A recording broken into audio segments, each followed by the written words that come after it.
When one champion falls, another rises. Alex O'Grady is now the leader of the championship as it stands after Fred Green had an incident towards the beginning of race 2. But it's all eyes ahead now to race 3 coming up. It's a reverse grid, so if you thought the cars were out of position before, you are in for a treat. Race 2 saw loads of drivers making up place after place. Can they do the same?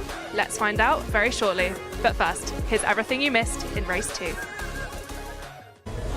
Highlights from round 8 of the GB4 Championship, and there was a jump start from championship leader Fred Green before we even got going, but it was the perfect launch from Dayton Coulthard into the opening corner, getting past Dimitri Nolan before we got into the braking zone of that opening turn.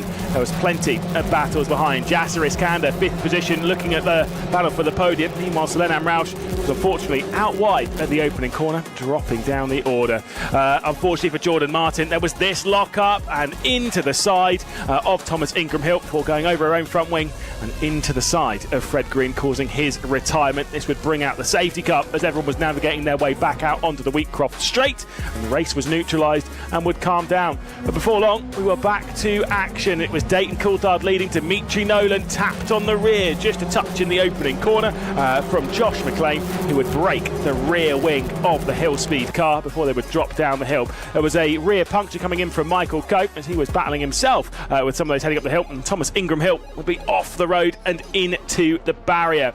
Jasser Iskander defending as much as he could, and there was this moment as Enzo Ruggiero would be under pressure. Connor Willis skipping over through the chicane, and Ruggiero would unfortunately lose his front wing in all of that. Enzo Holman, double front lock-up going down to the hairpin, straight into the rear end of Jasser Iskander, who then tapped the side of Josh McLean, and a pair of them would be out of the race. Dayton Coulthard, though, would win for the 3rd time in GB4 from Hilton over the road. We'll take a look at provisional race results, of course, and a victory from Dayton Coulthard. Luke Hilton and Torrin Byrne, the top 3. Alex O'Grady will take over the championship lead with 4th position, and Matan Achitov up to 5th position, flying a little bit under the radar for an almost personal best performance of the year.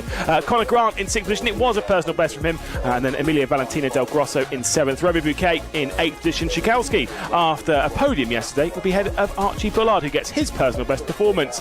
Then it's Enzo Holman, after that front wing being lost, ended up crawling across the line in 11th. Jamie Leverton in 12th, his personal best, and his first weekend for Nitrous Competitions ADM Racing. Ruggiero, then McDaniel, Davies, Martin, Mile, and then of course a lot of retirements in Iskander, O'Donnell, Willis, Amroush, Nolan, Coe, McLean, Ingram Hill, and of course Fred Green, who was unable to complete even a single lap. Very unfortunate there.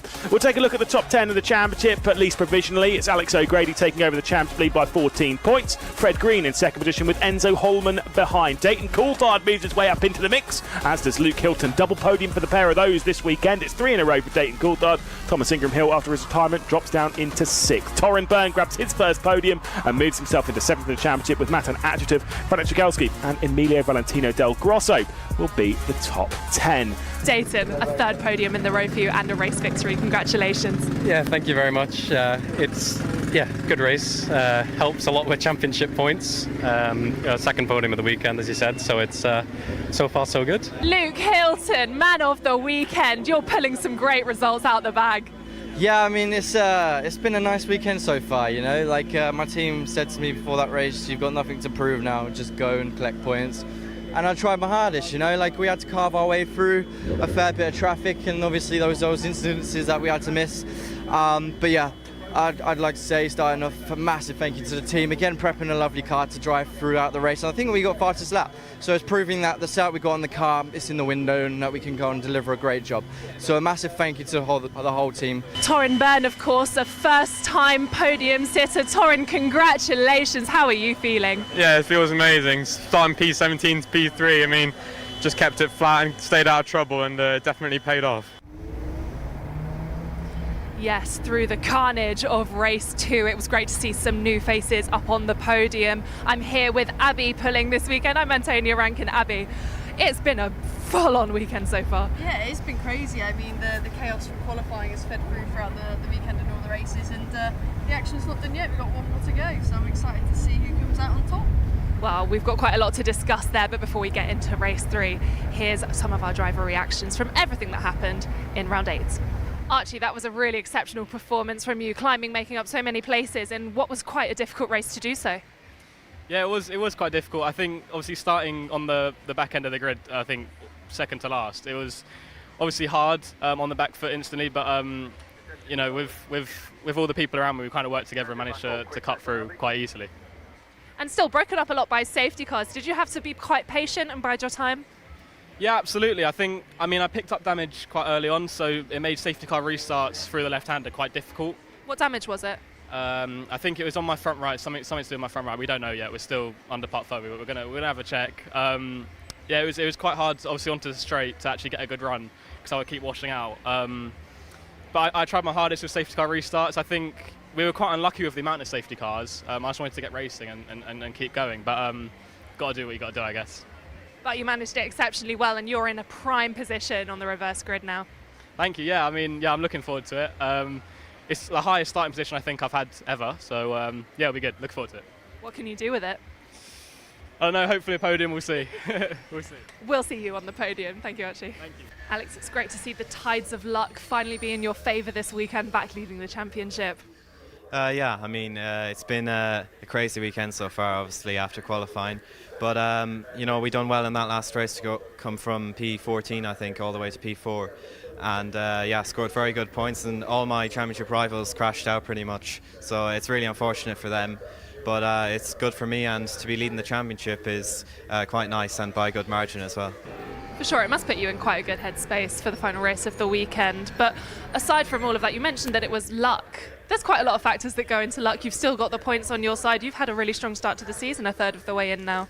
Yeah, there's been a bit of luck in the races to not crash, but I mean, I kept my nose clean. I made all the right decisions. I made sure to play it really safe and just make the most of other people's mistakes. And yeah, came away with really good points so far this weekend, and hopefully now in race 3 I can do the same again. We're going to aim to win that one, and yeah, thankfully I'm starting at the front and not further back in the pack, so we should be able to keep the nose clean and bring it back in one piece. And some really valuable points in race 2 for overtaking as well, so you're in a really strong position for race 3. Yeah, exactly. Hopefully we can make up a place off the line and then bring it home. There won't be many overtaking points there. But, you know, we'll give it a go. The pace has been really good all weekend. So, yeah, there's no reason why we can't win the race if we get into the lead. Best of luck, Alex. Thank you.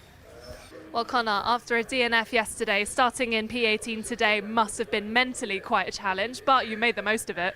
Yeah, it was a pretty crazy race. I kind of just got through the start, unlike yesterday, but then, yeah, we just kind of sailed in the race, picked them off one by one, and then, you know, come the last lap, I think we were 8th.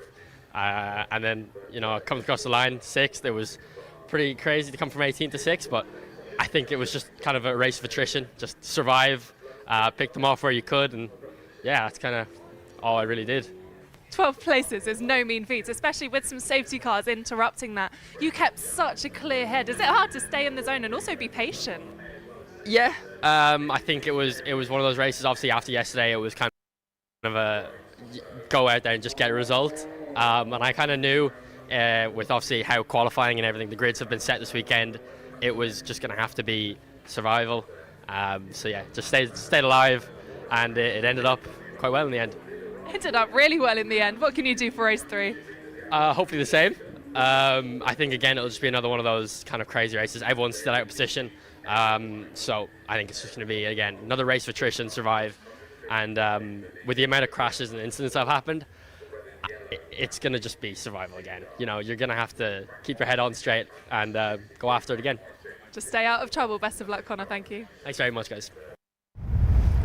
Yes, it's interesting, Connor, there mentioning just surviving the race. We had 9 retirements in race 2, round 8. It was absolute carnage. Abby, when you're in that car, what on earth is it like when you've just got stuff happening all around you? Yeah, I mean, it would be frustrating for some of these drivers. Actually, out of our top 6 starters on the grid in this race, 5 of them retired the last race just gone. So they've all got something they want to prove. They've all got something that they want to kind of make the most of. It's the last race of the weekend, so they want to get a good result out of it. The Enzo starting P2, he's the only one that actually finished the race. But with the in DNF the top race 5. before. Yeah, exactly. So they've all had their own fair share. The only one, the next one down that's had kind of a good weekend so far is Dayton. So Dayton maybe trying to take some opportunities of the cars ahead that maybe just want to score some points. We'll see. Of course, the reverse good race, you get points for overtaking. It's reduced points for the position, but then more points for each place gained. So that's quite an exciting thing for these drivers. Obviously, also championship protagonist Fred Green starting down in 18th. He's going to want to move forward. So there's a lot to play for in this one, actually. Yeah, and another driver who will have a lot of work to do is Holly Mail. She's starting right at the back of the grid. Abby caught up with her yesterday. So I'm here with Holly Mile, racing this year with KMR Sport, but recently, you moved over. So how has that transition been over the winter? New team, are you enjoying this year with them? Yeah, I'm really enjoying it. I clicked with the team really well straight away. I think I've learned a lot more this year, being around, having different teammates, and it's been really good. It's been really nice. Yeah, and it's really important to have a great relationship with your team and your teammates. And yeah, looking forward to the races and how this weekend's gone. Qualifying's been a strange one, let's say. How have you found that? How have the races been from your point of view, and what are you looking forward to in the final race of the weekend? I don't think we had it great after the qualifying result, but I have kept my nose clean so far, so I'm hoping for that in the last race as well. Just keep my nose clean, stay out of trouble, and try and hopefully get some more points. Now, after GB4, where do you see yourself? Where do you want to go? Of course, F1 Academy, I'm guessing a lot of the girls here are looking towards. Is that somewhere you want to end up next year? Yeah, definitely. I don't think it's the be-all and end-all, but it is a goal. Long-term wise, I don't have a goal in mind. I'm just kind of taking it as it comes. Yeah, and seeing what happens. And the race this afternoon, it's got a bit cooler today. But it is still fairly hot and the wind has picked up quite a lot. So for you as a driver, how are you tackling that going into the race this afternoon, and is it affecting you a lot in the car? I think through testing it did. It was very, very hot. The worst bit was sitting in the car under the red flag. When you're out on track, it's not so bad, but I've just been staying hydrated all weekend, keeping in the aircon in the camper when between races, so I've been all right. Yeah, hydration is really, really important, and I wish you all the best and good luck for the race this afternoon.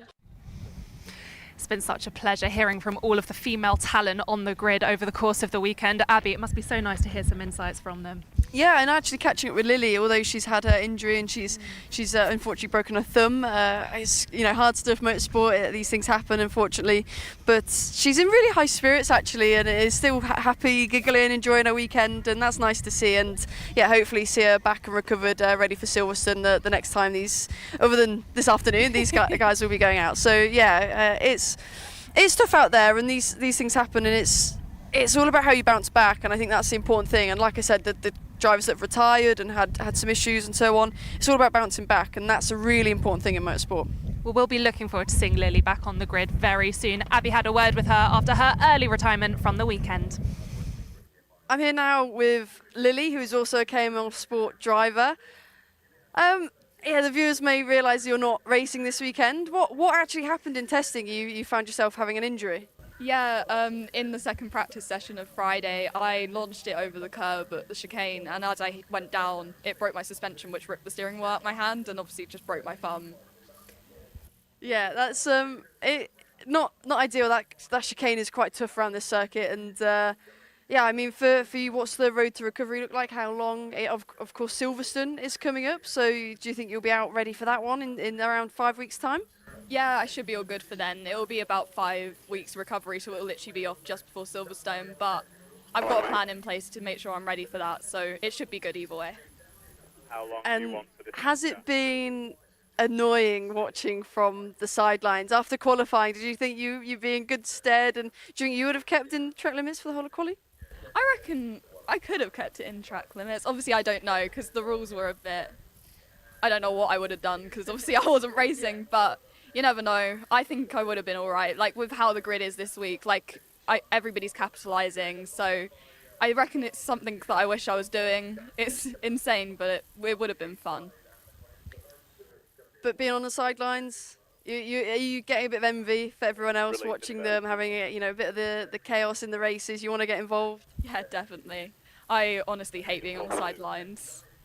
No, well, you'll hopefully get back out in the car at Silverstone, and I wish you a very speedy recovery and have a nice, you can try and get some more signatures on your cast. Yeah, that's the hope. Thank you. So with all that being said, now let's keep all eyes ahead to race 3, final race of the weekend, reverse grid. Lots to look forward to. Yeah, exactly. And I'm going to be keeping an eye on Michael Coe. He's had 3 retirements in a row. He's sat down in 21st in the championship, unfortunately, because of that. He's starting P4 today, so I think he's going to be wanting to make up for everything that's happened so far. And with that being said, we'll have a look at the track guide and we'll have an onboard lap with Michael Coe.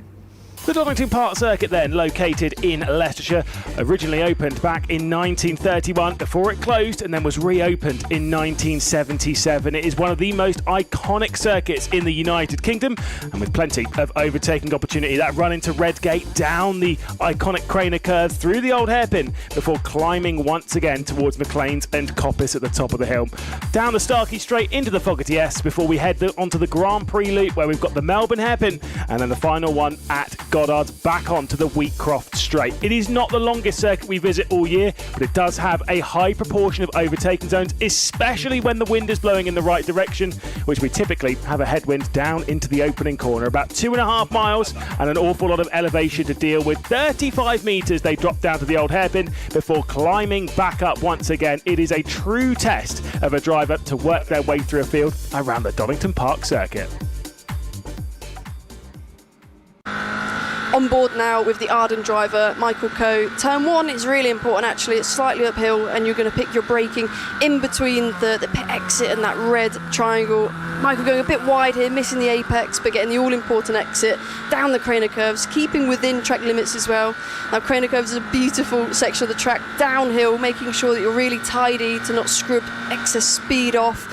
Now here, making sure you're prepped, ready for old hairpin, and it's all momentum-based old hairpin. There's a bit of compression where you gain a bit of extra grip, so you can commit there so much more than you think. Climbing up the hill into McLean's, you prep, you bring it to the left, brake in a straight line, and keep the momentum, and the minimum speed up here is really important in keeping smooth, as Michael's doing really brilliantly. Coppice now, you've got to really get on the throttle really early, as you can hear there, right before the apex. There's a long straight down here, it's just free time that he can gain. As well, got a really great toe going down now into the chicane, which is actually takes a lot of finesse. You want to brake a bit earlier, pick up the throttle on the entry to balance the car, keep within track limits at the apex, and then over the curb, which rocks you about a little bit. Picking the brake in downhill here is really hard. You get front lockups.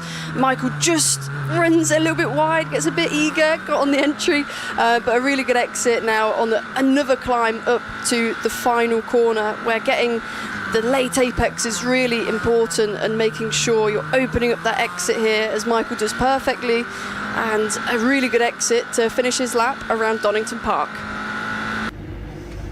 Great hearing that insight from you, Abby. It's so strange hearing the completely different way that you approach it versus we as viewers do. On a lap on board like that, we've got a full grid of drivers who have to nail it on every single lap, as we know. The next lap's not guaranteed. There are safety cars left, right and centre.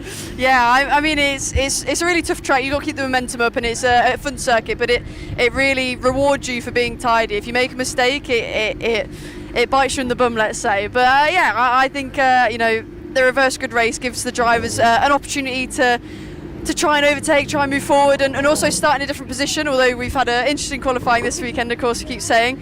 But, Iskander starting on pole position, a rookie driver, and yeah, it's a huge opportunity for him. And I think after the race, race 2 earlier, I saw him after the race and he was a bit disappointed and a bit down in the dumps. It was like an innocent party in an instant, of course. So, I think he's seen this as an opportunity to score some good points. He's a rookie very, very early in his career, and it's great to get that experience early on to start at the front. For sure, it's such a pleasure to see young drivers all ready to go. We're having the whistle then for the cars, so we might have to dart out of the way. It's time to go racing. Enjoy.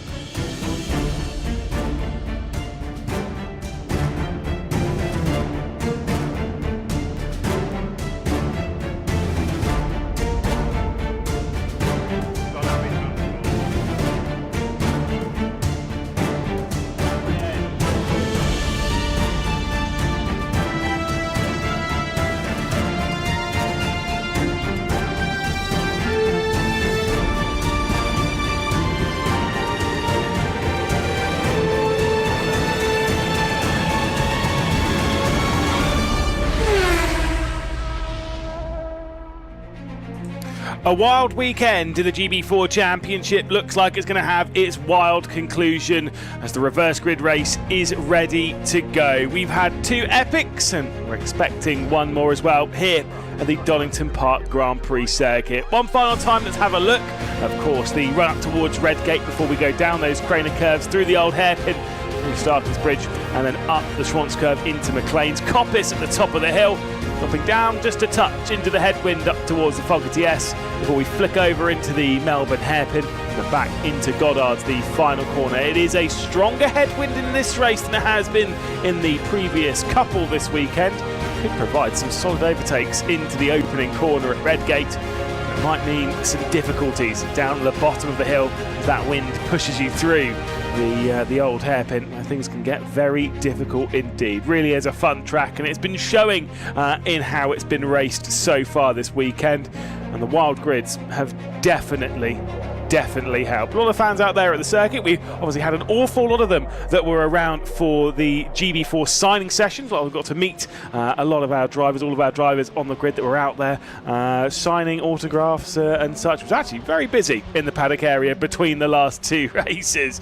Well, we'll see the drivers head their way round and we'll take a look at the starting grid, of course, for the 3rd and final race of this weekend. And trust me, this is going to be an exciting one. We've had the drivers having a little bit of a break between races and now they're ready to go again. It's all Fox on the front row. Jasser Iskander, who did retire from the previous one, alongside Enzo Ruggiero, will be starting from the front row for the first time in his career. Sledan Roush and Michael Coe make it all Arden on row 2. We'll see Josh McLean behind, potentially one of the favourites for this race, alongside Dimitri Nolan, who unfortunately retired the previous despite starting from pole position. Dayton Coulthard, 3 podiums from 3 races. Can he make it 4 from 4? He'll be starting on alongside Franek Cigalski. Luke Hilton in 9th position, winner of the opening race of the weekend, alongside championship leader Alex O'Grady. Jordan Martin will be starting from 11th position, yet to have a retirement this season, alongside Matan Achitov, who had a top 5 in the previous race. Archie Bullard got his first top 10 in the previous one, alongside John O'Donnell, who's retired 2 of the previous 3 races. Thomas Ingram Hill, retired from the previous race, not got a top 10 so far at Donington Park. Connor Willis alongside, also in the same camp. Romy Bouquet will start from 17th, started last and went all the way up to 8th in the previous one. He'll be starting alongside Fred Green, 2nd in the championship. Behind that, it is Emilio Valentino Del Grosso, 7th in the previous, alongside Torrin Byrne, grabbing his first podium after rising up from 17th position. Archie Davies in 21st position, alongside Connor Grant. The 2 of those retired the opening race of the weekend yesterday, alongside Caitlin McDaniel and Enzo Holman, who has not had a good run so far this season, especially with that retirement from the previous race. Jamie Leverton and Holly Mile will start on the final row of the grid. Lewis McGlade and Abbi pulling. We're on the, we're definitely on the last row of the grid. We're in the commentary booth. Abbi, look, it's getting a little bit windier out there. I'm looking at some of the flags out the commentary booth. It's very much a headwind down to the opening corner, potentially stronger than what we've had so far over the weekend. Are the drivers kind of keeping note of all that? Yeah, exactly. It's just been building and building over the weekend, and it's a track like this where it's quite high speed and you need the support from the car around this circuit. It can get quite taily when you get tailwind into old hairpin and McLean's. It gets a bit uncomfortable, so it's definitely something they'd be thinking about, maybe making some balance adjustments throughout the weekend for sure. Dimitri, of course, made a big balance adjustments in the last one, losing his rear wing. Yeah. But no, it's something to definitely manage and keep on top of the team, and depending on where the wind is, you normally change the wing angle to kind of balance it out. And obviously these drivers getting onto the grid now, even at this level, are they looking at, because we've got quite a lot of flags that run along the start-finish straight, are they looking at those to see where that wind's coming from, at least at this point, or are they just vibing with it? I don't know, maybe vibing with it a little bit, but mainly for myself, I would ask before I go out which way the wind direction is. That's the main thing. We're ready to go. 20 minutes onto the clock and the final race of the weekend is ready. Jasser Iskander and Enzo Ruggiero on the front row. The lights are on and we are ready. And we're underway for the reverse grid race. Not a great start, unfortunately, for Sledan Roush, and I think Michael Coe and Josh McLean might be able to sneak their way through. Josh McLean there on the left-hand side to come up from 5th position all the way to 2nd. Unbelievable start for the pace performance driver. Jasser Iskander is going to be your race leader from Josh McLean. Off the road there, one of the cars in the background, just about able to rejoin. I think that might have been Archie Bullard off the road at the opening turn, but a great start from Jasser Iskander. Yeah, huge tank slap at there for Enzo going down Corona curves. He actually got loads of wheel spin at the start there and lost a few positions, so not an ideal opening lap there for Enzo. Struggles for some, but obviously greatness for others. Dayton Coulthard there under pressure quite a lot from Luke Hilton, who's had another good start. See the two of those battle once again. They've been on the podium in both the races so far this round, and they are battling at the moment for about 7th position. You'll notice the all carbon car looks basically black from here, and then the the black, red and blue that we can just see popping out there, the number 42 of Luke Hilton. There was a lock up in the foreground. We'll see them through the chicane. Hilton gains that one. Winner of the opening race of the weekend, showing the speed again for the fastest lap in the previous. Yeah, lots of jostling for position here as we see Josh McLean really piling on the pressure. Oh, who's gonna make the moves here into McLean's hairpin? Everyone's line astern, keeping it quite tidy. But here we see Selene actually started P3, battling side by side here into the last corner. Lock up for Luke, really piling on the pressure. And Dayton's round. Dayton Coulthard is round. He clattered also one of the pace performance cars. There was one of the elites in there. I think championship leader Alex O'Grady might also be involved. A big pile up at the final corner. Well, that's a GB4 car park if I've seen one for sure. There's a lot of cars off there. It's going to take a lot of managing to get rid of all of them. It certainly is. We'll see which ones can make their way back underway, but for right now these drivers have no idea what's going on behind them. Iskander with McLean, with Coe as well, who's retired the last 3 races in this championship, including both of the races. This time red flag comes out to neutralise the race. Too many cars stationary in what is very much, as you pointed out, the car park, and you can see the car on the right side. That's Matan Achatov in the yellow elite car with the blue line on it. That car is not going anywhere. Yeah, I'm not surprised they threw the red. There's too many cars to collect. There's 4 here as we see in picture, and there was some on the exit as well, so that'll take a lot. And even so, normally if there's an incident on the start finish, the safety car will go through the pit lane, as we see Fred Green actually getting something done to his car, getting picked up at the rear. An issue that they're looking at, maybe a puncture, changing tyres. But normally if there's an issue on the pit straight, the safety car will go through the pit lane. Of course, that's before the straight, so there's no really way unless they cut the final corner completely, as we also see the pace car here. I think that's actually Torrin. I think it might be John O'Donnell. I think it's the 17. Okay. Not 100% sure. It does look. It is indeed John O'Donnell, who's the one out of the car there. So John O'Donnell's the pace performance car. Does mean that Torrin Byrne has actually come up from. He's gained 6 positions up to 14th. Archie Davies gained 10 positions and all up to 11th spot. So obviously people have picked their way through. But now obviously the discussion is what happens on the restart, because it'll go back a lap, won't it? Yeah, it depends. It depends.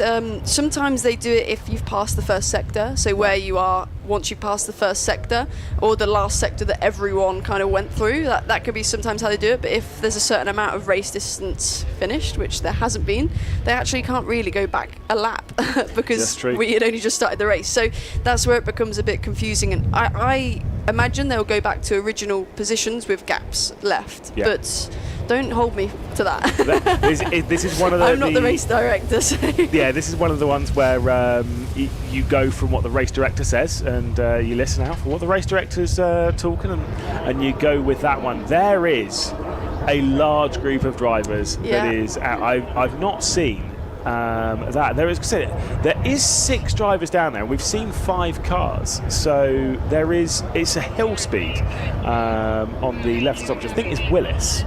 I think he's just a bit further over on the exit there, behind the pace car. It is indeed Willis, Conor Willis there out of the race. Came into this as one of the only 3 drivers this week coming into this weekend who'd finished in the top 10 in all 6 of the races before this weekend. Hasn't had a single top 10 this weekend, and won't be getting one in here. Does mean that the only driver who's now been in the top 10 for all of the races is Alex O'Grady, and we don't know how much he was involved in that. Can see one of the zoom booms there working its way into it. There's another zoom boom racing in the background, and I think we're about to get a replay as to how any of that unfolded, and it looks chaotic to me. So Abby, I'm going to leave the replay in your hands. It's strange. This is the kind of thing you see at a place like Macau, a car park, but we see a lockup from Selene up the inside. Luke Hilton actually continues on.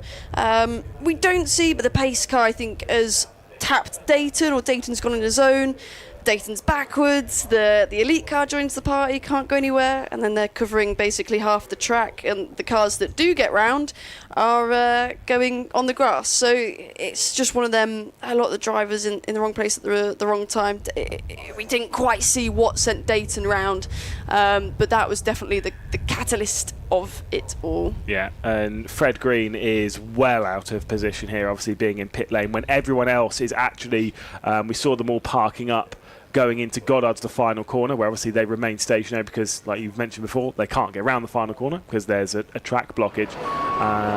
So Fred Green is probably sat there being like, what's next? This is probably the best possible outcome for Fred, though, in the sense of the race has stopped, so he's not losing any places. He was always going to come into the pits by the sounds of it, because there was damage and so on. So he would have been a few laps behind by this point, whereas now it's been red flagged. He can probably regain position if not start from pit lane, which isn't ideal, don't get me wrong, but it's better than being 3 or 4 laps down. So that's actually played into his hands a little bit, although this is quite a scene that we're seeing at the moment. How many big trucks can you get on one picture? I was going to say, I've never seen, in all my years of commentary, I've never seen this many recovery vehicles. They're out in full force. They really are. It has been quite the crazy weekend. We've had a bit of everything this weekend. Obviously, yes, for the crashes and stuff. We've had our science session, which actually was way busier than I was expecting. There's so many people that were down there and fans of GB4, which is obviously great to see. All the marshals that are out there, an army of marshals down there. We've had the hot weather. We even had a little bit of precipitation hitting the track. It was a little bit rainy this morning. Yeah, I know. Yeah, it was just a little bit earlier on, but and it's been windy, and then it's been hot, and it's been too hot, it's been too cold. It's been a bit of everything this weekend. Yeah, and maybe what we saw a little bit actually that caused all this incident, as we see some, I don't know, a bit of confusion there from Connor, it looks like, but everyone safe and sound and not hurt, which is a good thing from what we can see. But yeah, it's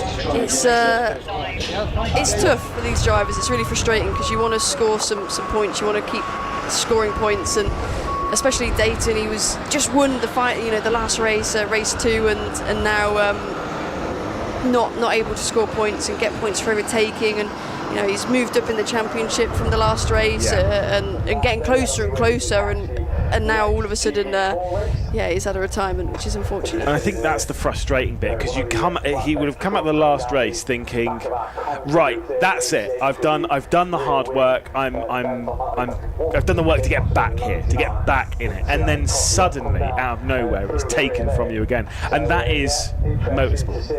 That's what this racing's like. Everything happens so quickly, and I've talked to a lot of people that do a lot of different sports, and they always look at racing and think, in other sports you kind of have time to come back from like mistakes and to come back from issues, and in motorsport you don't. It happens so quickly, and that can be it. You're right. I think that is one of the hardest parts about motorsport. It's about how quickly you can turn it around and how quickly you can turn a bad weekend to a good one, as we see a lot of see how windy it is up there at Turn 1 at Redgate. But yeah, it's really tough for them to do that, and it's really. Oh no! Oh no! Got to commentate on that. It's the brolly's on the run. It's like, have you seen the cheese rolling? When you run down the hill. It reminded me. It's reminiscent of that, running down the hill after the brolly. Look, I think they've managed to rescue it. Someone's rolling down the hill now. Which, I'm not going to lie, I've been coming to Donington Park for more than 10 years. I have done that myself. I've got an update, by the way. You're absolutely right. Restart will be the original grid with grid slots left for the empty cars that are missing. Yeah, exactly. That's what I expected. Is it makes the most sense, and it was so early in the race. Normally there's the rule, if there's 25%, 50% of the race, all the starts become different. So we get that first lap action again. Yeah, which does mean that Jafter Iskander, first place, he gets to do the same thing again. Ruggiero will go back onto the front row. That's actually really important for Enzo, because he lost a few places at the start and he got lots of wheel spin, so he's got an opportunity now to make that back and kind of remedy his mistake there. Yeah, there will be a few drivers that will be frustrated. Archie Davies got up to 11th position. He has to go back to starting from 24th. first, but obviously quite a few of the cars that have retired were ahead of him, so we'll actually gain quite a few of those back. There's going to be quite a lot of gaps in the grid as well, so that will be one thing as well for the drivers to make sure they don't fill in them gaps, which can be quite hard sometimes, because else you'll get a penalty for starting out of position, so that's also something for them to think about.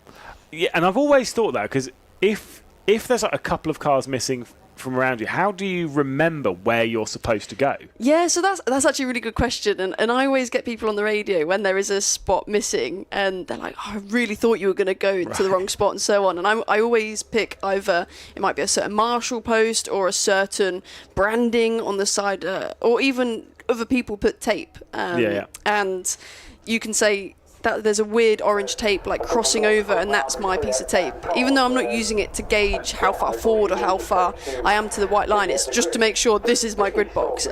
Just because it sounds like a really silly thing, but it is so easy when there is gaps on the grid to go one step further forward and be like, damn it, I didn't mean to do that. And it's really, you can't reverse. I mean, you can, but you're probably the lights are probably going to go off sooner than you expect. So it's just one little extra thing you've got to think about on these starts. Yeah, because it's in a normal scenario, like you say, yes, of course you want the tape, you want to know where you are. But if everyone's going round and then everyone comes around and then goes onto the grid, then you know that you just got to follow the next guy and then just go into the slot opposite. But it's when there's the slots missing. That things actually do become a little complicated. I remember this back in Alton Park in GB4, not this year, last year, when we had, I think it was something like 16 cars starting from the pit lane. Oh, it was wow. wet.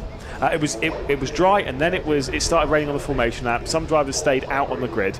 Yeah, and then the gridding up, I guess, was a bit of a and they were all at the back. And it's like, how do you know where you're supposed to be starting at that point? Fair enough. There we go. There's the confirmation. The race control will be the original grid. I will try and work out as to who is supposed to be missing from this, because obviously there is quite a few.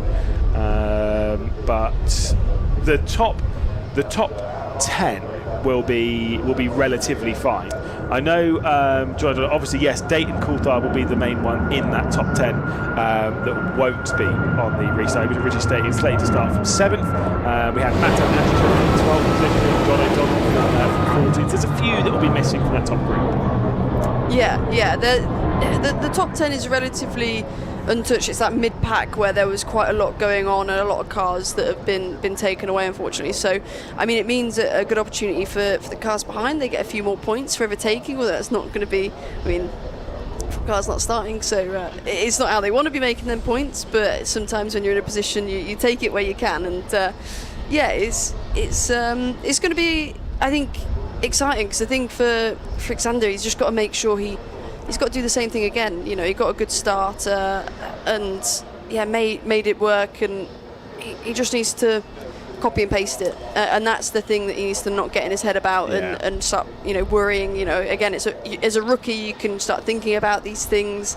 and overthinking it, and he's just got to keep it cool, keep it calm and collected, and same for his teammate who's starting beside him. He's made the mistake, he's got the wheel spin, now he needs to figure out how to negate that, let's say. Yeah, and for Jasper Iskander, as you're saying, like, he actually does have some decent pace this weekend. Yes, obviously the qualifying order's been a bit crazy, but started from 9th and 5th in race 1 and race 2.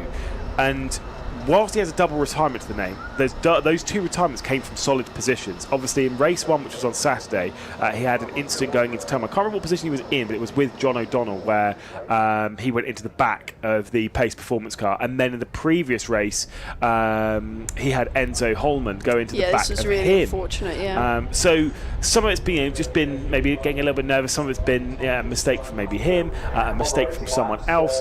But the point is that whilst he started in those positions, he's actually held pace in that sort of top 5, that podium battle.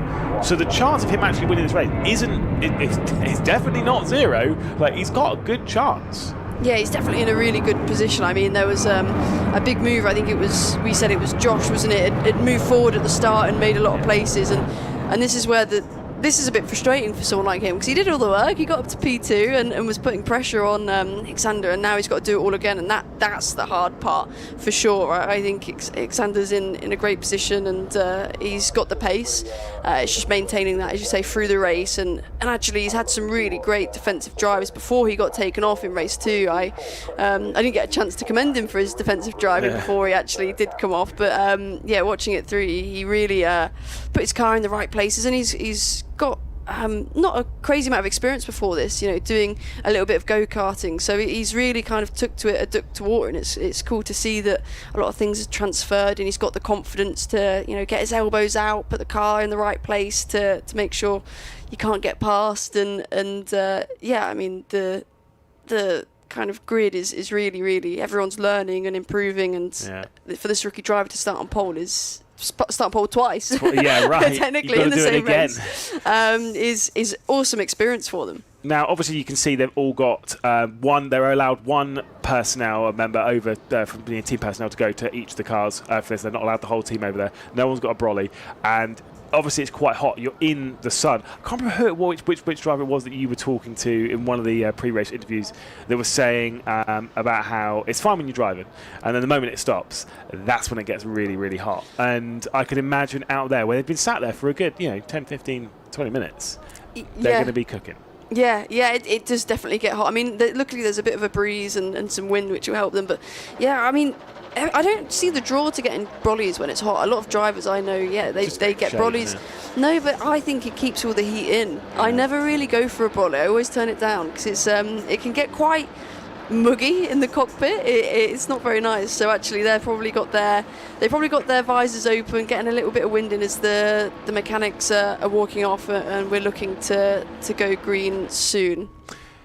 Another update that we've just got from race control. Fred Green will be starting from the pit lane. Was slated to start from 18th position, and of course will have gained actually 4 spots from Coulthard, Atchitov, O'Donnell and Willis that will be missing from the restart. But yeah, we'll have to start that one from pit lane. It has been a torrid weekend for Fred Green, isn't it? Yeah, and it's his local race as well, I think. Right. I think he's only 30 minutes away from here. So really unfortunate weekend so far for him. I mean, let's see what he can do. The weekend isn't over yet. He can still make some ground, even starting from the pit lane. It will be tough, there's no doubt about that. But I think he's just got to he's got nothing to lose in this race. Just push forward, and he was already starting not in an ideal place. And the most awful part about a pit lane start is you watch them all go. The end of the pit lane doesn't go green until everyone's gone past turn 1, and you see it all happening, and you actually get to miss a bit of the carnage in that. Yeah. So there's positives to it, but it can be really, you're like, okay, it's going to go green soon. It's going to go green. The gap's getting a bit too big, and you just want to get going. That's the frustrating part about it. Normally when they've gone from the assembly area, they actually roll straight through here. The formation that basically begins immediately from the assembly area, and they go straight out. This time, because obviously they're all starting from potentially odd pit boxes, or odd starting boxes rather, they've now been guided by the marshals, who you kind of saw them with a bit of a clipboard there on the run into the final corner, telling each driver when they can go, and that's up to the marshals to guide them into the correct slots. I could imagine this is manic for a marshal to deal with. And obviously we can't race without the Orange Army, so obviously a big thanks to them, especially when it comes down to points like this, where it's like, oh right, where am I going?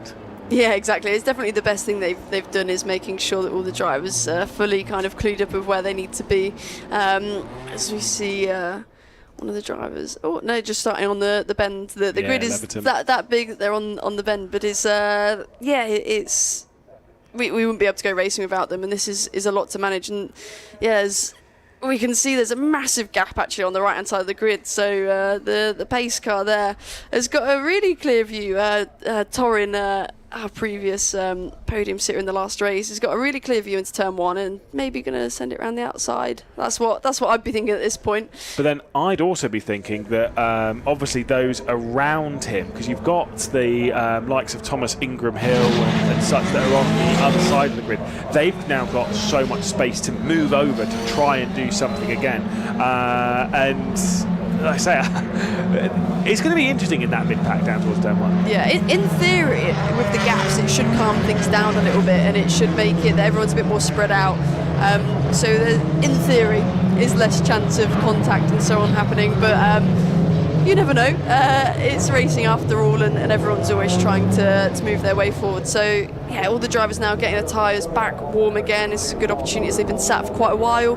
Temperatures will drop, so everyone's weaving and being quite aggressive. It's not as warm as it has been due to the wind, so they really need to work them now and get your head back in the game. It's a really strange feeling when you start a race and then you have to stop abruptly and go again.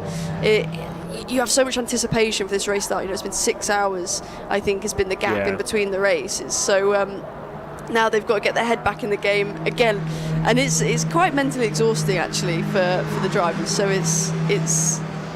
but it's also fun practice as well. Yeah, exactly. Well, look, they've already given it a go once, so we'll see if they can do it again. Just a reminder, the drivers, at least that I have written down, that will be missing from this restarted round 9 of the GB4 Championship: Dayton Coulthard, Matt Anachetov, John O'Donnell, Connor Willis, Emilio Valentino Del Grosso. Fred Green will be starting from the pit lane. I believe there is one more, but I can't exactly remember who. We will find that out as soon as we are sent back racing. Good opportunities, though, to get on the attack and maybe steal that victory away for Luke Hilton, trying to make it 3 podiums from 3 races. Josh McLean showed that good race start. Like you said before, he's going to be frustrated that he's got to do it again. Of course, Jasper Iskander, Alex O'Grady, our championship leader. Obviously, he's only gained 1 spot because it'll only be Dayton Coulthard ahead of him. But it's an opportunity for him to still score some more points. Yeah, exactly. And you know, making a decent start on the last one, you know you can do it, and there's more space now to get it done. So final bit of prep now from the drivers, some burnouts. It's really important to get that rear tyre attempt to make sure you don't wheel spin. I'm sure Enzo would have maybe done 1 or 2 more than he did last time round, as he got some wheel spin on the previous start, as we're now seeing Fred Green in the pit lane. So this is actually interesting. Fred's not been able to do the green flag lap, so he's not been able to warm his tyres up, and he's going to go out pushing on cold tyres, or lukewarm, let's say, because he did do a racing lap. But that's tough for him. He's got to really, really dig deep and push hard and be being comfortable on that first lap. And he needs to get a bit lucky, really, anyway, because he kind of needs a safety car or something to bring him back in. You can see there, bottom left of the screen, 23.3 is actually really nice out there. It's actually quite a nice bit of temperature. You can see the wind as well, almost pushing 30 kilometres an hour, and it is. It's going back to about the same direction as it was earlier on, so it is sort of a headwind down to the opening corner, if pushing a little bit off the front left when you're going into that opening corner, so it might just make the car a little bit difficult once they crest the apex at Redgate. In position then and ready to go once more here, GB4 round number 9. And we are back racing with Iskander leading from pole position. Once again, it's a much better start from Josh McLean than those that are around him, and he should be able to sneak his way through. Is he up to second position as he was last time? Yes, he is. 2 times in a row. A fantastic start from Josh McLean up into second position, but it is Iskander leading ahead then of McLean, and I believe it is the hill speed of Dimitri Nolan who's got up into third position. Yeah, that's an incredible job by Dimitri there, making up for his last race, making sure he gets in that podium position. As we see them side by side through Old Hairpin, Luke Hilton trying to make the move stick. Of course, had to go back. I think he's against Franek Skalski. Yeah, Franek there into McLean. So side by side, you see Tom Ingram Hill, I think that is going off. Fortunate for him, he had a bit of contact as well in the last race. So unfortunate for him there. He had that contact at that corner as well. I didn't want to do that one again. It's not been a particularly good weekend for Thomas Ingram Hill. Once he gets that first victory, we're sure he's going to pop off in this championship. There's Luke Hilton in the 42, just trying to keep Franek Skalski behind. It's Alex O'Grady behind that, and Archie Bullard. He's keeping close attention in the Fox Motorsports car, though. I think he's had a slow exit there, and Jordan Martin might be able to go for a move. This is for the race lead, though. Straight down the inside. Josh McLean does it nicely. He had a fantastic race start once again, and he has taken over the race lead from Jasper Iskander, our race winner back in Donington Park, looking to try and get another one. Straight down the inside from the 24 of Michael Coe as he gets past Enzo Ruggiero who is just a bit deep on the outside. Luke Hilton in that distinctive black, red and blue car as well into the mix, as here comes the fight for the second position. Dimitri Nolan to the outside in the right, red, black and white car around the outside of Jasper Iskander in the 33. Over the track limits, just a little bit on the exit there as they go down the Craners. Yeah, brilliant move there by Dimitri, but it's still side by side going down Craner curves. It's hard to get the exit out of Redgate when you're going side by side into Old Hairpin. Give each other respect, try and get the cutback, maybe not quite. Dimitri gonna set up a move, probably going up to McLean's and fight again back for P2. Selene Amrouche was right in the mix of that as well. Unfortunately made a bit of a mistake there through the Old Hairpin. That's cost her, well, she's not quite passed by her teammate, but it's getting quite close there. There's a couple of cars off in the background. Who is that? Is that Torrin Byrne and maybe Archie Bullard, who potentially have gone off there, as we'll see. Might be Archie Davies. We'll get an update on that one, as we'll see them work their way onto the back stretch. The move to the outside, Dimitri Nolan. It's Remy Bouquet, by the way, who's the other driver off there, we believe, with Torrin Byrne. So a bit of a shame there, and just difficult proceedings at that point of the circuit. Defensive line coming in from Dimitri Nolan. Battle for second position. Safety car has been deployed now. Yeah, amazing job by Selene. I think, yeah, right up there. It was side by side, unfortunately, not able to get going there. It's an awful feeling when your wheel's spinning in the gravel, but that battle in the top four is really good. And unfortunately, her battle with Dimitri was cut short due to the issue, but they've actually got past Alexander there. Alexander's dropped down to fourth position, so I don't know if there was a mistake in the chicane maybe from him that's dropped him back, but that meant Selene has taken the opportunity and yeah, sweeped on past, so fighting still for that podium position. Of course, started P3 in the first place, but really yeah, showing her might there. But I mentioned to you, like in the last race, I think it's once you've got past that first lap, once you've got past the race start, if you're holding your position, you're kind of, everything's starting to calm down, and then you're able to go back on the attack. That's when things start to really settle down and you show your pace. Selene Amrouche has yet to have a top 10 this season. Now fighting for a podium, and with 16 minutes left to go in the race, once we get Remy Bouquet's car out of the gravel, we'll see. See what happens when it comes to the race restart. And like I say, I'd lean a little bit towards Josh McLean being able to pull out. This should be the fastest of that top group, but you just never know. This is a bit similar actually to the race just gone. Dimitri, safety car restart, start in P2. We'll see if the team spoke to him about the safety car restart and the rules that are given, as we see a driver clearly not happy with the incident happening. Remy Bouquet going almost very NASCAR there with the round of applause he was given to the car that clearly he feels sent him off the road. Yeesh. Look, we'll see. Look, there's always a bit of drama. I'm sure you've probably felt that at times when you've been involved in an incident. Yeah, I think I would have done that when I was a bit younger. I'm 23 now, so I kind of just walk off. I just walk off and deal with it myself, you know. But is fair. I think the thing to remember is it's so high adrenaline, high emotions, and you know this is a lot of their lives. You know, doing this since they was very young, and everyone is fighting to win, and it is unfortunate when things like that happen.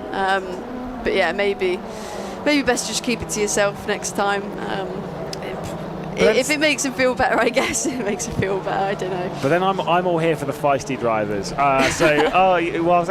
like a bit of a show, a bit of drama. Yeah, exactly. You'll sit there and you'll be like, yeah, maybe not next time. I'm sat here being like, no, go for it. Like I want to see. I want to get emotional. No, obviously, be mature and adult. But it's a very much a learning part of their career, especially when it comes to dealing with these difficult incidents. Here is a look at it as best we can. It'll be on the left-hand side of your screen. At the back, we'll see when Remy Bouquet comes in. It's backwards. He was having contact. It was with one of the pace cars. I think it was Torrin Byrne. Yeah, Torrin Byrne's 19. Definitely was Torrin Byrne. Yeah, and he'd entered the shot. He was already backwards. So I think something's happened in the braking zone to cause them to kind of go off. Again, we can't see, unfortunately, if there was moving of the brake or anything like that. It does look like there was Torrin had made contact with the rear of the car, but yeah, that'll be down to the Clarks and so on rather than us. But this part of the track where you go up towards, so you've got the Schwantz curve where it goes to the left and it flicks back to the right at McGlade. Yeah. It's quite. I've always found, again, I can only discuss from sim racing, all right. If you're slightly offline and you get on the brakes, it can really put. If you're on the inside of something, it can really push you to that outside. Yeah, and it's also really off camber. That corner, McLean's. It's a kink left before you hit the brake, and then you go right, and it's all uphill. And it goes off camber by the braking zone, and yeah, it can really pull you to the left, and it's an unforgiving corner. It's quite prone to lockups and so on, and it's difficult. It's a late apex, and yeah, when you're going wheel to wheel there and you're a bit offline, you also build quite a lot of blind spots there. I find it's a hard corner to keep track of where your competitor is sometimes. So maybe there's just been a bit of a misjudgment here. But as we said, actually, looking at Fred Green as the safety car's coming in, this is played into his hands a little bit. The safety car, he's caught up to the pack now, and he can keep trying to move forward as he's in P18, so he's not gained or lost anything. I think he started in 18. Yeah, indeed, he has certainly worked his way back up to his original race start position. So it is Josh McLean, it is Dimitri Nolan, Solen Amrouche, Jasser Iskander, Michael Coe, the top 5, and we're back racing with 12 minutes left to go. Should have about 7 or 8, maybe even 9 laps of racing, depending on how fast McLean can get around, as we are back underway here at Donington. Dimitri Nolan right on the attack. It wasn't into the final corner this time. He's doing it into the opening one. To the inside of Josh McLean, he's going to go. The number 6 of Dimitri Nolan on the left-hand side of your screen. Makes the move at the opening corner at Redgate. Can't quite clear it as we head down through Hollywood and then into the Craner curves. Josh McLean around the outside should have the speed advantage. They go side by side through the Craners. Left-hand side of your screen in the red and black. That is Dimitri Nolan. Picks up a little bit of grass as well. Works his way through into the race lead. Solen Amrouche as well, trying to attack for second. Under pressure from Jasser Iskander.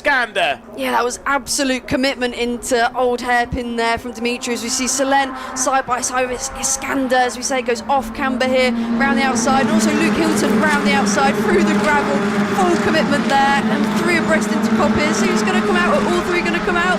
Oh, I don't know, but it's really, really tight stuff here by these drivers, and all unscathed. Do you know what? Looking back towards Luke Hilton and Alex O'Grady, who are now having a fight there, the 42 on the right and the number 3 there on the left.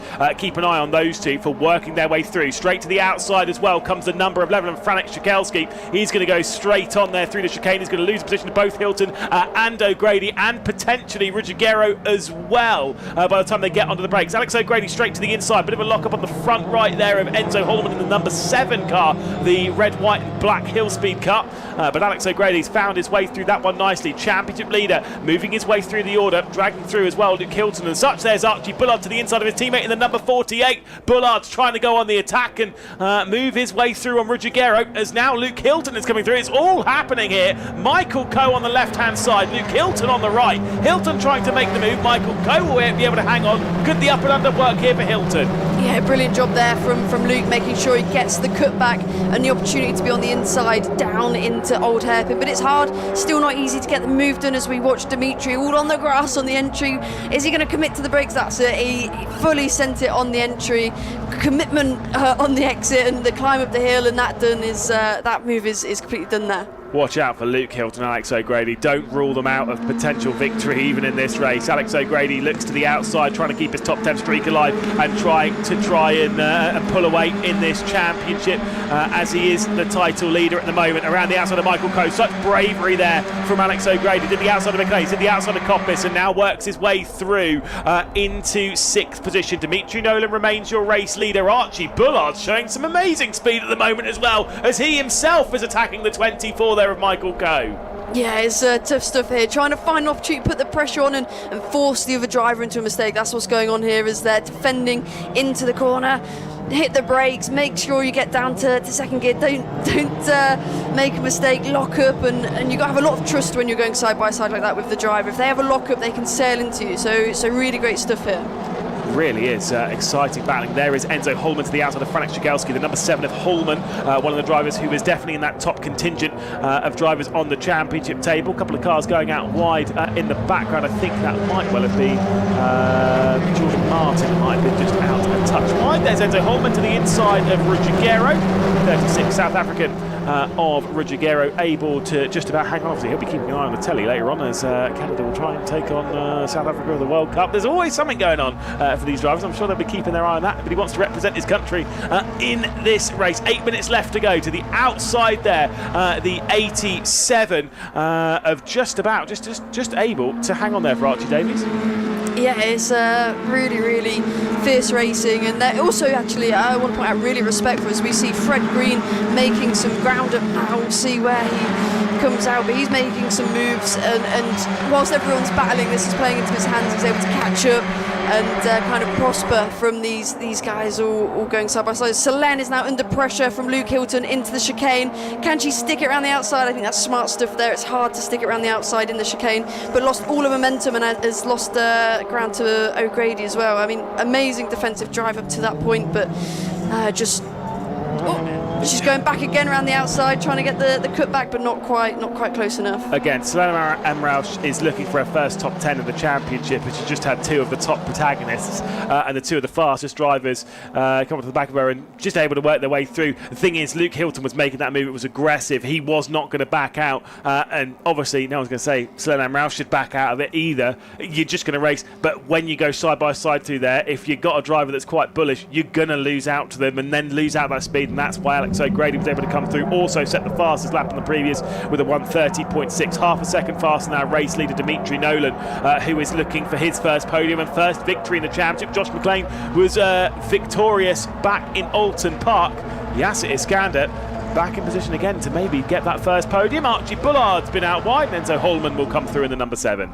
Yeah, and you can see Luke has really got a newfound confidence almost from that race win. He's really took it forwards, and he's had 2 podiums in a row. I think he's trying to make it a third, that's for sure. He's really getting his elbows out and putting in some fierce moves. Taking advantage of what has been a very chaotic weekend here at Donington Park, and you've got to say Luke Hilton is looking like the driver we kind of almost expected him to be at the start of the season when he had that double pole and unfortunately had it taken away from him. There is Franek Cigalski in the number 11, the red and white Fortec car. There's Fred Green, came into this round as a championship leader in that bright orange car, very distinctive. And this is the fight for the podium. Yasser Iskander in third position in the 33. This is back towards Fred Green and the likes. Thomas Ingram Hill trying to get into it along with Torrin Byrne. But we have got some battles up and down the order. Manic to try and keep on top of. Fred Green looks to the inside of Ruggiero and will find his way into the top 10 maybe. Ruggiero out wide. That was a GB4 sized gap on the inside. That was Fred taking a little bit to the grass, but Franek as well getting the cut back in McLean's. It was all going on there, and smart racing as well from Fred, being opportunistic but also knowing he needs to keep his nose clean.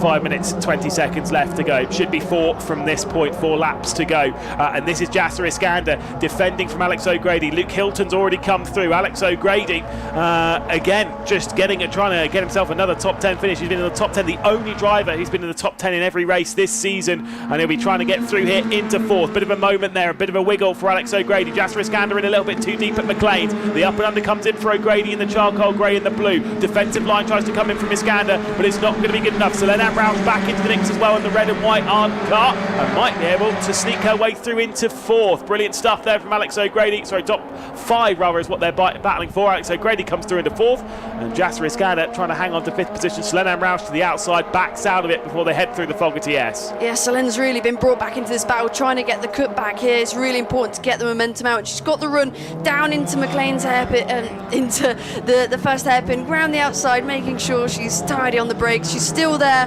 on the exit, not getting pushed wide, and I imagine she's going to try and jump up to the inside, jump to the outside, find a gap that's available here in the last corner. Will she make it stick? Not quite this time round, but it's a long run down the main straight. She's got the cut back, so she'll be on the outside now, running down to turn 1. The only fear is that by her attacking Yasser Iskander so hard, it's allowing Enzo Holman to close in the red and black car just behind the 95 of Selene Amrouche, still being held by Yasser Iskander. He's had a bit of a moment there off of Redgate, just putting that power down a little bit too aggressively. 4 minutes left to go. as they head their way down through the Craner curves. Iskander in 5th position, Amrouche in 6th. 7th place is the number 7. Amrouche goes out wide a little bit there at the old hairpin, going to lose out here just to Enzo Holman. Will her teammate come through of Michael Coe up the hill? A drag race between the two Ardents. Michael Coe with the inside line by the time they get into McGlade, and it will be the 24 ahead of the 95. Off the road a little bit in the background, Frank Shigelski way wide as Fred Green works his way through. Yeah, Selen there making a mistake in old hairpin, and that just shows if you make a mistake going up that hill at that climb and you lose your momentum, you just get swallowed up, and that was kind of a textbook example of that there. Alex O'Grady, by the way, is just setting some really fast sectors, purple in the final sector. Fred Green might have the fastest lap, but I think that might well go the way of Alex O'Grady at the end of this one. Plenty of space to work into, closing in on Luke Hilton, close for the race lead as well, as Dimitri Nolan hangs on from Josh McLean. This is Jasper Iskander and Enzo Holman, and the fight now for 5th position. Enzo Holman trying to reignite his challenge after what has been a very disappointing weekend. Bear in mind, by the way, he started 24th position, did Enzo Holman. That's crazy stuff. This is the battle for the race lead. Nolan right behind McLean. You're absolutely right. McLean's got through into 1st place. Dimitri Nolan down to 2nd. Yeah, we didn't see what happened there, so maybe they might show a replay on it. But as we're seeing, Iskander now getting the move to Enzo to getting the move done on Iskander. He's been in the battles a bit. He seems to be always on the defence, Iskander, and that one just let slip. But it'll be interesting to see what happened with these front two and how Dimitri lost that place, because he was under pressure, but it's all happened all quite sudden. Yeah. And Dimitri Nolan will still be potentially in position to get his first podium. He is closing back up, as unfortunately Enzo Ricciguero on a great weekend, unfortunately for Fox, despite their good starting positions, as Ricciguero will not be able to get a top 10 in this one. He's still searching for his first one. Jasper Iskander, though, might well be able to sneak that one onto the board. They did have their first top 10 of the season in the hands of Archie Bullard in the race earlier on in the day. Josh McLean is in position. By the time he crosses the line, there will be just one lap left to go. Fred Green onto the back of Michael Coe down the inside as they work their way into the chicane at the Fogarty S, and Fred Green moves up. You can actually see Fred Green doing hand gestures. Let's go, I want to move forward. It was actually quite amusing to see that. He's really, really keen, making a lot of moves from the pit lane to P8. I mean, that'll be a decent haul of points for him as they're going side by side again in the penultimate corner there. Indeed, Frank Shigelski getting a little bit defensive here, trying to keep Michael Coe at bay. Final lap of the race as they head onto the run, onto the start-finish straight once more. It is very close there in the fight between Iskander and Fred Green. To the outside, he's going to go, sneaking it round. Can he complete the move? Bit of contact between the pair of them. Jasper Iskander, is his car all right? I think it's fine. Somehow they both managed to get through it all right. It was a little bit of a tap between the pair of them, but Fred Green works his way up in a 6th spot. Yeah, I'm unsure actually if Fred Green's rear right is okay. It looked like a fair bit of contact there. He might have a rear right puncture, but he may be able to nurse it to the end as we're literally on the final lap of the race. Going side by side, frantic, going around the outside of Iskander. He's been in the wars a bit this weekend and in this race so far, trying to make sure he takes up all the pressure and keeps the drivers behind as it's a melee going into Coppice. I mean, this is good. You say they've been in the wars a little bit. I think everyone has been a little bit this weekend. It has been one of the most thrilling and exciting weekends we've ever had in GB4. As the two Ardents, Selen Amrouche was looking to the inside of Frank Shigelski, now to the inside of Michael Coe, goes to the outside, the 24, just able to hang on. This is up to the fight for 2nd position. Dimitri Nolan in the red, white and black under pressure from Luke Hilton. Josh McLean won a few weeks ago at Donington Park in Cheshire, and he'll be coming through the final corner for the 2nd time in his career to win. It was an excellent performance to victory there, and it's an excellent one here again. Dimitri Nolan in 2nd, Hilton in 3rd, and a perfect weekend for O'Grady sees him take over the championship lead. But look at all this behind. Iskander just about trying to hang on, and he might well just do it here across the line. His first top 10 in GB4, keeping so many cars behind. Michael Coe, Shigelski, Amrouche, Byrne as well, all of them behind. Incredibly close, incredibly tight, incredibly exciting. But Josh McLean, for the 2nd time in his career and the 2nd time in as many rounds, the GB4 Championship, is your race winner. Dimitri Nolan and obviously Luke Hilton in 3rd position. It is great for the top 3. Luke Hilton, got to give a shout out. Incredible weekend All 3 races on the podium. It has happened before. If anyone is sat there thinking, has anyone been on the podium in all 3 races? Yes. We've even had a driver win all 3 races of a given weekend. It actually happened around here once. The last time it happened was around here. It was the season finale of 2023. And obviously it did happen once in the opening season. Nicholas Taylor was able to grab all 3 of the wins of the second time. I think we went to Silverstone, if memory serves. It was, like I say, it's possible, but still, to get 3 podiums at this point is a tricky one, especially considering the start to the season that was had by Luke Hilton. Yes, he finished in 8th position from the back of the grid at Silverstone, but kind of struggled a little bit afterwards, had a retirement in the opening race at Alton Park and 5th and 7th in the other 2, to come into this one and to get a 1st, a 2nd and another podium as well. Again, shows the pace and potential of Luke Hilton, and of course the Nitrous Competitions ADM Racing car. It's a bit of a question just in case. It was Cooper Webster who was the other one who had all 3 victories of a given weekend, if you were wondering. It was Nicholas Taylor and Cooper Webster, the other 2 that have done it. The drivers will work their way down to the end of pit lane and into where the podium ceremony will be. Obviously, for some of the awards of the weekend, I believe the Sunoco fastest lap of the weekend award might actually go in that race to Enzo Hallman. We'll update you on that. It'll be pretty obvious as soon as they head their way out onto the podium. Definitely the Omologato One to Watch award has been that driver on the left-hand side of your screen. A brilliant performance in the opening 2 races. It's the award for the most points scored in the opening 2 races of a given weekend. That one definitely is Luke Hilton with a 1st and a 2nd. But a fantastic drive again from Josh McGlade onto the top step of the podium for the 2nd consecutive reverse race. But this one he had to do from starting from 5th position, which was impressive anyway. The fact that he had to start from 5th position twice and got up to 2nd position in both of those attempts, again, shows that he certainly got the car off the line like an absolute rocket ship and was able to find his way past Dimitri Nolan. Not 100% sure as to where that comes from. Shout out to Dimitri Nolan. That is his first podium in the GB4 Championship. Did obviously have 4th position earlier on the weekend as his personal best performance. Unfortunately retired from the previous race, but in this one scores decently again. And getting those consistent point scores onto the board when you're brand new to the GB4 Championship, that can be the most difficult thing. That's why I give a bit of a shout out to Franek Szykelski. He's one of our rookie drivers, which is the category for drivers that have done less than I think 3 races in an actual race car.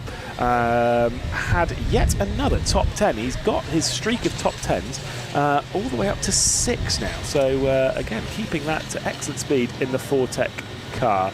We'll head down to Antonia though, who will be catching up with our top 3, including that race winner of Josh McLean. Josh had an absolutely unbelievable performance today. Josh, your 2nd victory ever in GB4. How are you feeling? Yeah, very, very happy. Made up my mistake with the restart. And yeah, just stayed until the end and capitalised on mistakes and whatever.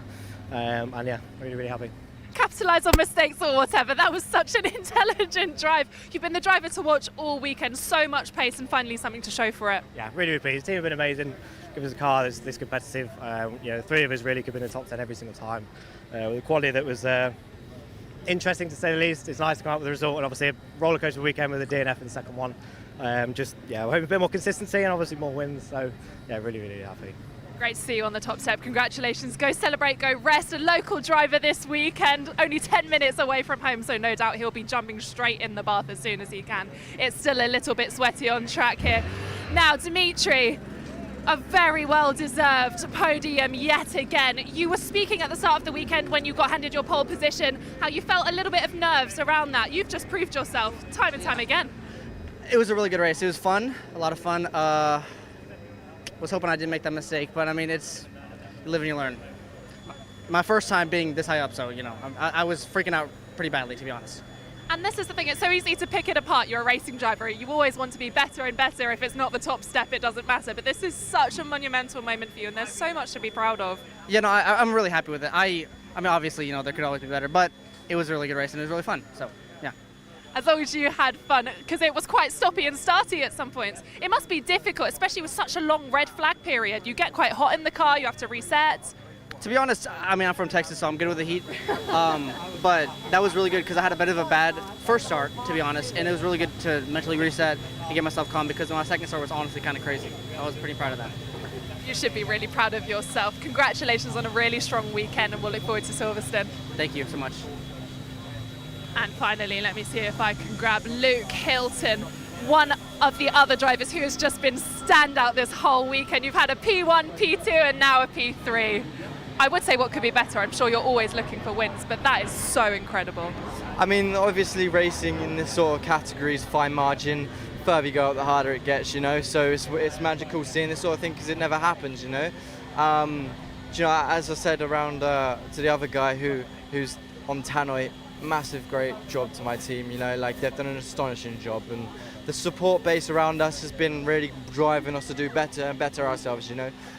The way we've set up our car for this weekend with this horrible heat, I won't lie, has been really good because the degradation of the tyre drops off within like lap 4, and it's all about how you manage yourself and how you set up the car for that.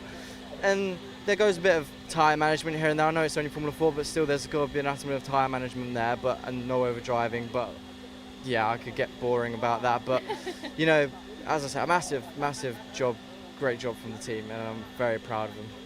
You should be so proud of the team and also of yourself. Just touching on that tyre deg, we've had a few drivers talking about that. Did the safety car actually help with that management? Yes and no, because you still had to warm up your tyres, obviously, because when they have a moment of breather, they can drop quite quickly. But you know, like we was at a standstill, so it kind of was a reset for us. Not too much, obviously, because the sun's all obviously on the tyres, so they're getting natural heat to them. But you know, it's one of the things really, like you can't really manage, but it did help in a way, especially standing still under the red. And I really hope those drivers are okay. We got told they were, but I feel bad for them, you know, I'm really sorry about them. But, you know, I know Dayton was involved, and I feel sorry for him, bless him. He did a mega job, obviously. He was P2 and P3 this weekend. He did an astonishing job. So well done to Douglas on that behalf. But, you know, massive well done to the guys who were in front of me, and that I was having to drive properly to go and catch him. I was on them, but too late, like second to last corner. But yeah, as I said, mega job from everyone this weekend, you know, like it's been a difficult weekend, but we managed and we pulled through, and you know, GB4 have been amazing. The Clark especially, amazing job from the pressure he's been under. So yeah, massive thank you to everyone. I'd like to give a big shout out to Global Protect, massive support to us as well. They came yesterday, and a massive thank you to all my sponsors, especially my family and support base, and you know, they're all amazing and I love them to bits. It's been such a pleasure, Luke, always bringing the fight to the championship. Congratulations. We're now going to head over to Lewis, who'll take you through anything you might have missed this race. Highlights from round 9 of the GB4 Championship, partnered by the BRDC, and a great start from Jasser Iskander, but an even better one from 5th position as Josh McLean would be able to get his way through into 2nd position by the time they'd run up towards the opening corner. Enzo Ruggiero dropping back that spot just on the apex. Sloan Roush getting aggressive as well on the inside and trying to fight their way through. But this was the real talk of the opening portion of the race. Luke Hilton with a bit of a lock-up, and then Dayton Coulthard spun round and unfortunately involved with Matan Achatev. Then Del Grosso, the 54 of Connor Grant, as well involved. Unfortunately, Willis also. And into the pit lane would be Fred Green after damage through all of it. That meant that we had a red flag, and then we had a restart, and Josh McLean had to do it again. He did do it once more, up into 2nd position as Jasser Iskander would be able to hang on. It was an excellent start as well from Dimitri Nolan. Thomas Ingram Hill was running wide at the top of the hill as he would run out and drop a couple of spots from doing so. And then there was the switch to go up into the race lead from Josh McLean, getting past Jasser Iskander, who was then under a lot of pressure from Dimitri Nolan. Whilst there was a incident happening in the background, Nolan was on the attack. There would be a safety car deployed, and it would be Dimitri Nolan trying to attack our race leader. Luke Hilton was showing some fine form as he was able to get past Michael Coe. Alex O'Grady was following him through piece by piece, searching for more good results in his championship challenges. Enzo Ruggiero would be retiring from the race. Fred Green from effectively a pit lane start of this race after having to come in on the red flag. He was then working his way through bit by bit. But Josh McLean was running strong at the front of the field, and he was just about able to hang on to all of it. This is all of the fight happening behind, though, as they were navigating their way into the opening corner. It was Jasser Iskander just able to hang on. Meanwhile, Josh McLean was victorious up ahead. Wow, a chaotic weekend of racing here in GB4. Josh McLean victorious then, ahead of Dimitri Nolan and Luke Hilton. Alex O'Grady in 4th position with Enzo Holman in 5th. Then it was Fred Green all the way up to 6th position with Jasser Iskander, Michael Coe, Pranav Jagelski and Torin Byrne. They will be the top 10, and of course the fastest lap went the way of Enzo Holman as well. Selene Amrouche in 11th position, unfortunately just missing out on her first top 10. Archie Bullard had one in the previous race. Thomas Ingram Hill will be disappointed as to how this weekend unfolded with just 13th position. Archie Davies in 14th. Then it is Martin Leverton, McDaniel and Mile. Retirement for Ruggiero and then the retirement for Bouquet. These are the drivers that didn't take the restart. It is Coulthard, Adjective, O'Donnell, Willis, Del Grosso and Connor Grant. All of them out in the initial run of the race before we had the restart. So, podium time. We get to see them take to the podium, and of course it'll be from 3rd on through. It does mean for the 3rd time this weekend, Luke Hilton for the Nitrous Competitions ADM Racing team will be taking to the podium. Brilliant performance this weekend. Really is a turnaround performance for Luke Hilton that will surely throw him up into championship contention, or at least into championship conversation by the time we get to the next round later on in the season. And then in a 2nd position, a 1st podium for Dimitri Nolan and a 2nd victory for Josh McLean for pace performance. He was a very popular winner back in Alton Park, and I'm sure is a very, very popular winner as well. Jonathan Palmer there, the chief executive of MSV, ready to hand out the trophies as he does to Luke Hilton, as he does then to Dimitri Nolan, who again, I know obviously the craziness of the grid has really turned around his form, and it'll be great results in his championship. And there, Josh McLean for the 2nd time in his career, a race winner. It was a superb performance from him back in Alton Park, and again it's great to see him onto the top step, and I was able to show you him taking that victory. He did, I will say, I was there at the podium back in Alton Park. He was not afraid of spraying the bubbles around, in fact straight in to the camera lens as well. So maybe we'll keep our fingers crossed that maybe he does do it. Maybe I don't know. Maybe he does. Maybe he doesn't. Obviously, no more racing for these boys this weekend. So and not for a few weeks yet. So might as well. Obviously, on to the podium as well will come Enzo Holman, who will receive the Sunoco Fastest Driver of the Weekend award. I said before, the Omologato One to Watch award, that prize was given out a little bit earlier on in the day to Luke Hilton, who has definitely been the driver of this weekend. It has been an unbelievable performance from Luke Hilton. We'll see if we can keep it up when we go to Silverstone in a few weeks' time, and hey, maybe even to Snetterton, to Donington when we can return here, and to Brands Hatch. There we go. At least he's figured out how to get the bubbles flowing. It was a good spray from Josh McLean back in Alton Park. I'm sure we'll try again. Plenty of celebrations for our top 3, and again a brilliant performance from them. We'll head down to the paddock area to catch up with Antonia and to Abbi pulling. Hello. Don't mind us, we're just trying to avoid some of that spraying champagne. Lots to be celebrated this weekend though, somehow surviving through all the chaos. Yeah, it's been quite crazy, but I've really enjoyed it. I mean, the race here, it's been cutthroat, it's been tight, it's been respectful for sure as well, although I mean you can't avoid all incidents. It's been some really great side-by-side battles, and of course the championships all jumbled up a little bit, which is really quite exciting. Yeah, Fred Green has had a really difficult weekend, bless him. He's had a lot of bad luck, loads of incidents, just easy to get caught up in those. He has now compromised the championship lead. Alex O'Grady will be enjoying his moments leading, and hopefully he'll be bringing a little bit of fight to Silverstone next time out as well. Yeah, of course, but it's a long championship as well, so we're not even halfway, you know. So it's over a third of the way. Exactly. So there's so many more races to go, and to be fair, Fred Green, he's done the damage limitation. You know, he's not had a great weekend for sure. There's no doubt about that, but he's limited the problems. I mean, he started from the pit lane in that one and managed to finish in the top 8. So a really great drive from him there, and some points gained, although it's not what he wanted this weekend,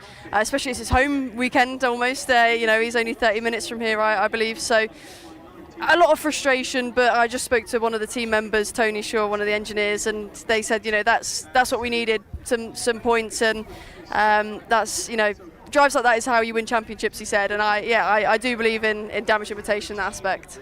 Well, 3 races of interrupted action. Let's hope that Silverstone next time out in a few weeks carries a little bit less chaos, but we will see you all there. It's been a pleasure speaking with you this weekend, sharing all of the top stories. Abbi, thank you so much for joining us. We've got on Saturday, August the 1st is when we join at Silverstone. That's for round 10. August the 2nd, the Sunday, round 11, and 2 races on that Sunday. So rounds. And there's definitely a lot there. Hopefully, like I said, a little bit less chaos, although how exciting has this been? It's definitely been the most action-packed weekend of the calendar so far. I think we've got quite lucky. Yeah, I mean, Donington Park never disappoints. It's a really great circuit, and I mean, people say it's hard to overtake here, but I think you can watch the races, every single one this weekend, and you can kind of find an argument towards that it's a great circuit for overtaking, and it's great fun for the drivers too. It's a new challenge and lots to learn, and for sure going to Silverstone there's a little bit more space to play with, that's for sure.